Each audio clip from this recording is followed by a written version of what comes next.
জয় মা চাঁদিনী মা, জয় বাবা শিব বাবা, প্রণাম শ্রী শ্রী ঠাকুর, প্রণাম শ্রী শ্রী মা, প্রণাম শ্রী শ্রী স্বামীজি, প্রণাম গৌতম বুদ্ধজি।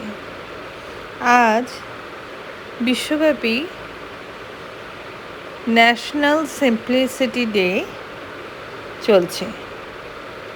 এই 12ই জুলাই কেন ন্যাশনাল সিম্পলিসিটি ডে জানেন? আমেরিকার বিখ্যাত লেখক, দার্শনিক, প্রকৃতিপ্রেমিক এবং সমাজচিন্তক হেনরি ডেভিড থরো তার জন্মদিনে এটা পালন করা হয়। 1817 সালে ম্যাসাচুসেটস যুক্তরাষ্ট্রে তিনি জন্মগ্রহণ করেন। তিনি ছিলেন প্রকৃতিপ্রেমিক, অত্যন্ত সরল জীবনযাপনের জন্য বিশ্বজুড়ে পরিচিত। তিনি প্রায় 2 বছর ওয়ার্ল্ড ফান্ডের পাশে ছিলেন। তার নিজের হাতে তৈরি ছোট্ট একটা কুঁড়ে ঘরে বাস করতেন। সেই অভিজ্ঞতার ভিত্তিতে তিনি তার বিখ্যাত বই ওয়ার্ল্ডেন লেখেন। তার অনেক গুরুত্বপূর্ণ প্রবন্ধের মধ্যে অহিংস প্রতিবাদ ও অন্যায় আইনের বিরুদ্ধে নৈতিক অবস্থানের ধারণাকে তিনি জনপ্রিয় করেছিলেন। এই চিন্তাধারা পরবর্তীকালে মহাত্মা গান্ধী ও মার্টিন লুথার কিংদের মতো নেতাদেরও প্রভাবিত করেছিল। তার জন্মদিন 12ই জুলাই উপলক্ষে এই দিনটা পালন করা হয়। তার বিখ্যাত উক্তিগুলির মধ্যে একটি উক্তি, যেটা আমি বাংলায় অনুবাদ করে বলছি: অপ্রয়োজনীয় খুঁটিনাটিতে জীবন নষ্ট করো না, জীবনকে সহজ করো, তবেই জীবন সার্থকতা পাবে। এরকম অনেক আরও কথা বলে গেছেন আমাদের বাংলার শ্রী শ্রী ঠাকুর, শ্রী শ্রী মা, শ্রীরামকৃষ্ণ। সরলতাই হচ্ছে আসল শক্তি। আমরা তাদের জীবন দেখে সেটা বুঝতে পারি। সরলতা মানে আসলে গরিব হওয়া না। সরলতা মানে নিজের প্রয়োজনকে জানা, অহংকারকে নিয়ন্ত্রণ করা এবং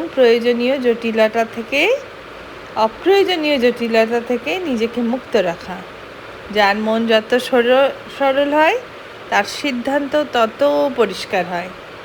আর শ্রী শ্রী রামকৃষ্ণ বলেছেন যে পবিত্র মনেই ঈশ্বরের প্রকাশ।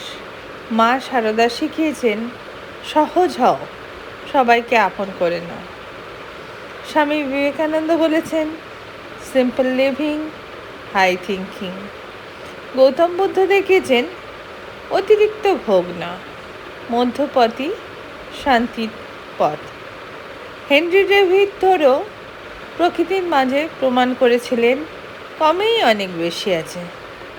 সচিন তেন্ডুলকারকে দেখি আমরা বিশ্বজয় করেও রয়ে গেছেন।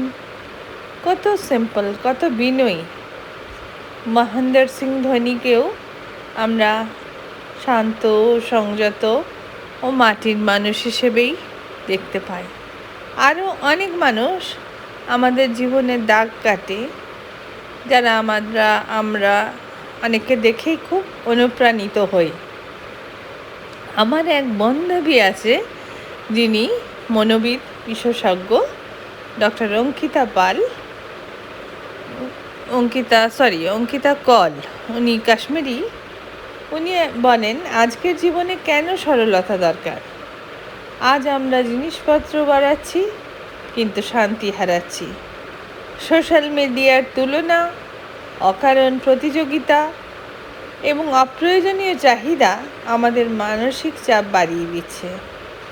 কিন্তু সরল জীবন আমাদের শেখায় কম চাহিদা, বেশি শান্তি, কম অহংকার, বেশি ভালোবাসা, কম কষ্ট, বেশি আত্মসম্মান, কম অস্থিরতা, বেশি সুখ। তাই আজকে থেকে আমরা চলুন সরল হয়ে যাই। প্রয়োজনের অতিরিক্ত আমরা জিনিসপত্র কিনবো না, প্রকৃতির সঙ্গে সময় কাটাবো, পরিবারের সঙ্গে সময় কাটাবো, কৃতজ্ঞতা প্রকাশ করব। আস্তে আস্তে ধীরে ধীরে জীবন যেন বদলে যাবে, এটাই বলেন আমার বান্ধবী। ও আরও বলে, সরলতা মানে কোনো দুর্বলতা নয়, সরলতাই চরিত্রের সবথেকে বড় শক্তি। আপনি যদি বিশ্বাস করেন যে সুন্দর জীবনের শুরু সরলতা দিয়ে, তাহলে এই ভিডিওটাকে আমার কাছে যেহেতু শ্রীরামকৃষ্ণ, বিবেকানন্দ ও মায়ের কথাই শেষ কথা, তাই তাদের উক্তিগুলো আমি তুলে ধরছি। সরল না হলে ঈশ্বরে বিশ্বাস হয় না। শিশুর মতো সরল থাকলে ঈশ্বরকে পাওয়া যায়। শিশুর মতন সরল বিশ্বাস থাকলে তবেই ঈশ্বর তাকে খুব সহজে ধরা দেন। আর আমাদের প্রাণের ঠাকুর রসে বসে বলতেন যে যদি সরল থেকেই সব পাওয়া যায়, তাহলে চালাকি করবার মতন বেকার কাজ আমরা করব কেন? তাই বলি, সরল থাকুন, আনন্দ থাকুন, আজকের দিনটা উদযাপন করি আমরা। রসে বসে থাকুন। নমস্কার।